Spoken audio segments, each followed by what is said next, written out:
Welcome to the People Leaders Podcast, the audio resource for managers and business leaders creating high-performing teams. Join leadership and team development experts Jan and Michelle Turkelson each week as they explore both subjects from every angle. Through practical tips, valuable insights, and compelling interviews with leadership experts around the world, you'll learn how to bring out the best in your staff and how to give your best as a leader. Hello, Jan. Hi, Michelle. What are we going to talk about today? I need to think about this. Ooh, I think you're having an introversion moment there. Yeah, and that's what we're going to focus on. We're going to share 10 tips for communicating with people with introversion. Fantastic. And who needs to know this? Any people leader. Yeah. 50% of the population have that preference for introversion, and in order to be effective, we need to be effective communicators. So let's just look at ways that we can broaden our style of communication so we can deliver the message that we need to. Mm-hmm. Okay, so let's start with number one. What's number one, Jan? Practice active listening. And this is, more than just hearing what is being said. It really means being attentive to what that other person is saying. And, the goal is to understand the feelings and the view of the people and really, not interrupting because that can be quite disrespectful. Yep. Okay, terrific. So number two would be think before speaking. People with a preference for extroversion, we just speak, and then we'll think. And also let others know that you're actually thinking out loud as opposed to just rabbiting on, because we've heard people with a preference for introversion say things like, oh, these extroverts, they just go on and on and on. So let them know that you're thinking out loud and also think before speaking. Tip 3, respect the need for privacy, build trust, and, be sure to respect confidentiality. People with this preference for introversion, sometimes they're a little bit, closed about sharing their personal life. I have heard stories where people have shared things with their managers, and their managers, being in an open office forum, have had the conversation to check in with that person, but that person felt uncomfortable because other people could hear that conversation. So, and that's a typical example of the differences between introversion and extroversion. Okay, another tip. Tip 4. Yep, tip 4 is speak slowly and calmly, without being condescending.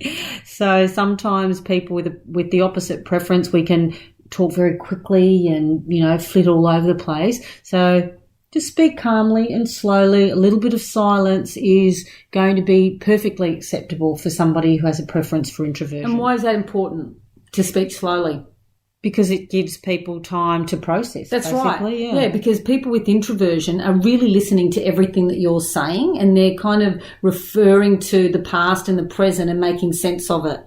The next tip is choose a time and a place to communicate, with a minimum of distraction. So this means that if you are having a conversation that is quite detailed and important, you don't want to have a lot of noise and interruptions, because you're not going to get the best out of that communication exchange. That's right. Okay, the next tip, pause and wait for a response. Sometimes we just jump straight in to fill the silence like we were just saying then, especially when there's a lot of small talk. Just pause and wait and see what happens, because it's us extroverts who want to fill up the silence with noise and words. Yeah, next tip, don't come across as imposing or demanding of an immediate response. So my husband is quite introverted, and over the years, I will say to him, so what have we decided to do? And then now I just have to walk away so he has time to think about it. Because if I'm asking him, so what do you think? What do you think? He said, well, give me time to think. And so this is really important if we want to be effective and get the best out of them.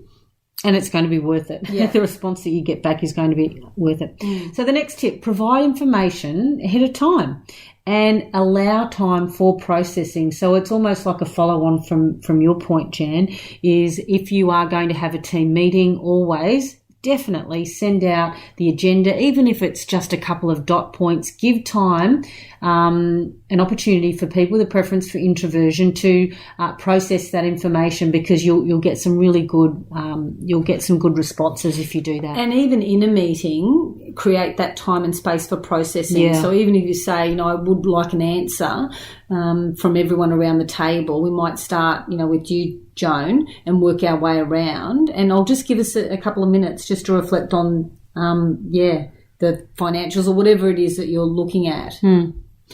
Tip 9.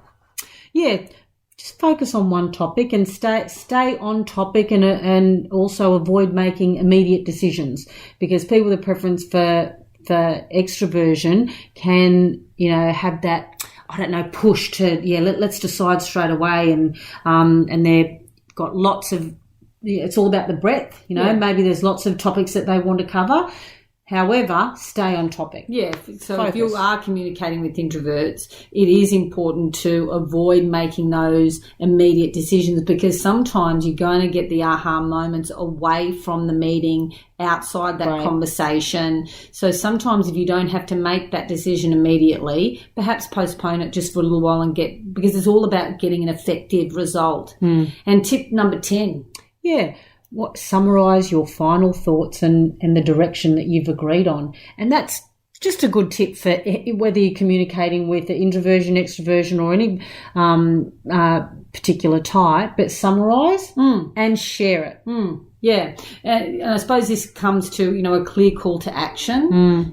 So based on what we've agreed on, these are the 3 things that we're going to focus on. So what I really want from this team, or what I want from you, is so people leave feeling very focused and clear.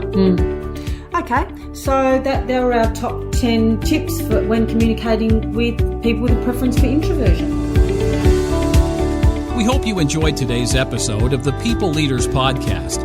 For show notes and other resources, please visit us at peopleleaderspodcast.com. While you're there, you can subscribe for future episodes so you can continue your own leadership journey.